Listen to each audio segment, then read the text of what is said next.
the physical features, the unit is quite portable with smooth edges, making this easy to toss around and stow away in a tight bag. The entire unit is wrapped in a very solid aluminum grille. Pressing on this yielded no flexing at all. Now there's two drivers that I can see on the front here, but there's nothing on the rear despite again being wrapped all the way around in aluminum, and no sound comes out the rear just to clear that up. Now on the bottom and the top is a matte finish which looks simple yet classy. Although the speaker does give the look of having a bass radiator or maybe a woofer pointing upwards here, sliding a piece of paper all the way around proved there's no opening. The design is just purely aesthetic. Nonetheless, it's still a unique look though. Looking over the buttons, they're all touch sensitive and they all work very well. When the unit is on, the unit glows a very bright white and not a cheap dim looking LED.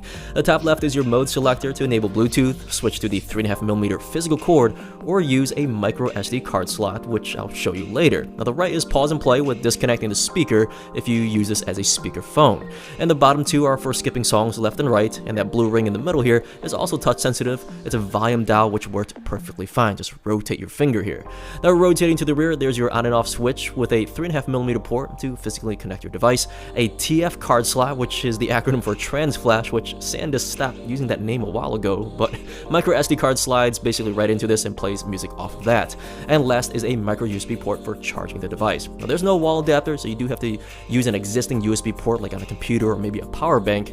And last, there is a tiny LED under that indicates if the unit is being charged or basically if it's full. Now one issue, the light is very small. When the cord is plugged in, it does block the light, so checking it, it's somewhat of a slight nuisance though. Now regarding battery life, the SoundBox is claiming up to 12 hours of battery life in general. Like all my Bluetooth speakers I test, I did leave this on at 50% volume from a full battery to dead, and I personally achieved 14 hours and then I just stopped. Now regarding range, I did walk from one side of the house to the other, went downstairs, and had the signal pass through several walls with my Samsung S7, and no problems at all. That's about 40 linear feet. So other than that, the speaker doesn't have all the bells and whistles like NFC or being waterproof or offering bass boost, but the build quality and the aesthetic so far I'm really enjoying.